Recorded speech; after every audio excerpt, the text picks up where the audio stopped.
Welcome to Gospel Price World. Si la religion a des failles, c'est parce que l'homme est une faille. Dans toutes les religions, et particulièrement monothéistes, il y a surtout un message similaire, qui est de tolérance, de l'amour, du pardon, de la foi ou de l'humilité. Mais forcé de croire notre incapacité à les assimiler, nous sommes indignes d'être croyants si nous sommes en marge de notre croyance. Car il ne s'agit pas là d'exalter sa foi ou de montrer à toute la communauté notre état. On dit souvent qu'il n'y a pas plus fou qu'un fou qui se croit normal aux autres. Nous ne cessons de faire étalage de nos religions, alors qu'au fond, nous sommes incapables de changer, incapables d'avancer, parce qu'on manque. On manque une chose qui est importante. Car le manque de cette chose nous a privés du reste. À quoi servirait à un homme la satisfaction de ses désirs s'il manque de lumière? Dans la Bible, on le dit, c'est un grand mot parmi les hommes. On fait et on vit dans l'obscurité en fuyant la lumière. On détient pas mal de secrets qui sont des ennemis du bien. On se préoccupe souvent du corps que de l'âme, au point où le monde a bâti une industrie de décors. À quoi sert une vase toute belle, mais contenant un rat pourri?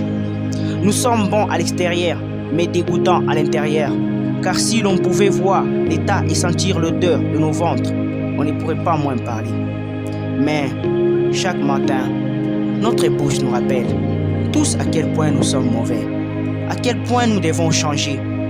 L'essence des choses, que tout est passager, et le fait d'être intemporel.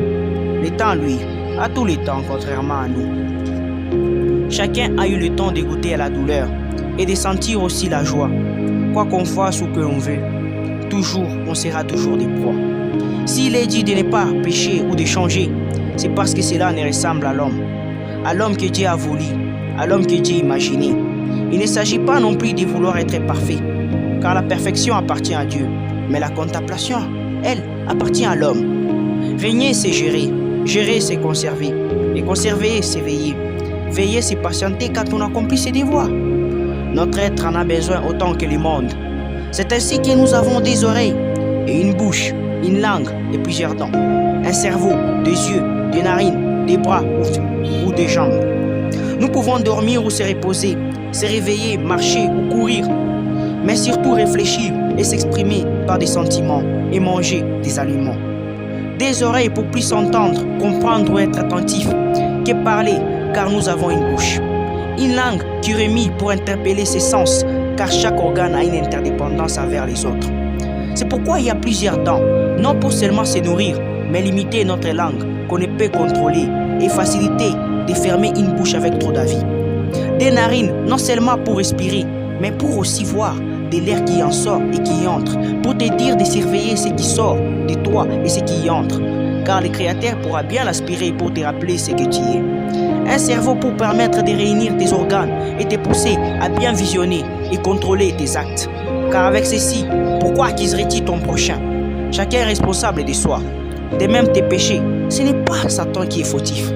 Tu as des jambes pour fuir le mal et secourir les autres. Tu as des bras pour tenir la sainteté et laisser l'impureté. Tu te reposeras après tous ces travaux pour qu'ils jouissent du repos, pour que tu communiques avec ton cerveau en dormant, pour contrôler tes actions, ton entourage et envisager les lendemains. Mettant un cœur pour permettre l'union, l'amour, la paix dans toute la création. L'homme ne voit pas cela. Nous sommes tous incapables pour avoir manqué à ça. Nous sommes tous coupables.